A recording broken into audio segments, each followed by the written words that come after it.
that time Moses was born, a beautiful child in God's eyes. His parents cared for him at home for 3 months. When they had to abandon him, Pharaoh's daughter adopted him and raised him as her own son. Moses was taught all the wisdom of the Egyptians, and he was powerful in both speech and action. One day, when Moses was 40 years old, he decided to visit his relatives, the people of Israel. He saw an Egyptian mistreating an Israelite. So Moses came to the man's defense and avenged him, killing the Egyptian. Moses assumed his fellow Israelites would realize that God had sent him to rescue them, but they didn't. The next day, he visited them again and saw 2 men of Israel fighting. He tried to be a peacemaker. "Men," he said, "you are brothers. Why are you fighting each other?" But the man in the wrong pushed Moses aside. "Who made you a ruler and judge over us?" he asked. "Are you going to kill me as you killed that Egyptian yesterday?" When Moses heard that, he fled the country and lived as a foreigner in the land of Midian. There his 2 sons were born. 40 years later, in the desert near Mount Sinai, an angel appeared to Moses in the flame of a burning bush. When Moses saw it, he was amazed at the sight.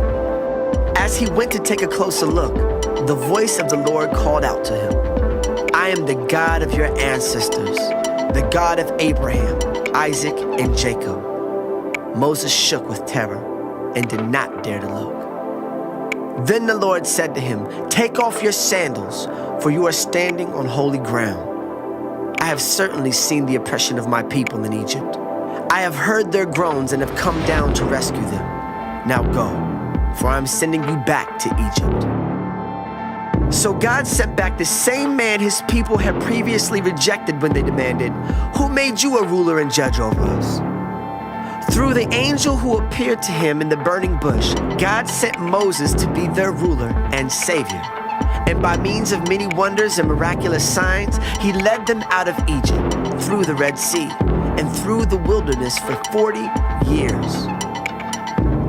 Moses himself told the people of Israel, "God will raise up for you a prophet like me from among your own people." Moses was with our ancestors, the assembly of God's people in the wilderness, when the angel spoke to him at Mount Sinai. And there Moses received life-giving words to pass on to us. But our ancestors refused to listen to Moses. They rejected him and wanted to return to Egypt. They told Aaron, "Make us some gods who can lead us, for we don't know what has become of this Moses who has brought us out of Egypt." So they made an idol shaped like a calf, and they sacrificed to it and celebrated over this thing they have made. Then God turned away from them and abandoned them to serve the stars of heaven as their gods. In the book of the prophets, it is written, "Was it to me you were bringing sacrifices and offerings during those 40 years in the wilderness, Israel? No, you carried your pagan gods, the shrine of Moloch, the star of your god Raphan, and the images you made to worship them. So I will send you into exile as far away as Babylon." Our ancestors carried the tabernacle with them through the wilderness. It was constructed according to the plan God had shown to Moses. Years later, when Joshua led our ancestors in battle against the nations that God drove out of this land, the tabernacle was taken with them into their new territory. And it stayed there until the time of King David. David found favor with God and asked for the privilege of building a permanent temple for the God of Jacob. But it was Solomon who actually built it. However, the Most High doesn't live in temples made by human hands. As the prophet says, "Heaven is my throne and the earth is my footstool. Could you build me a temple as good as that?" asks the Lord. "Could you build me such a resting place?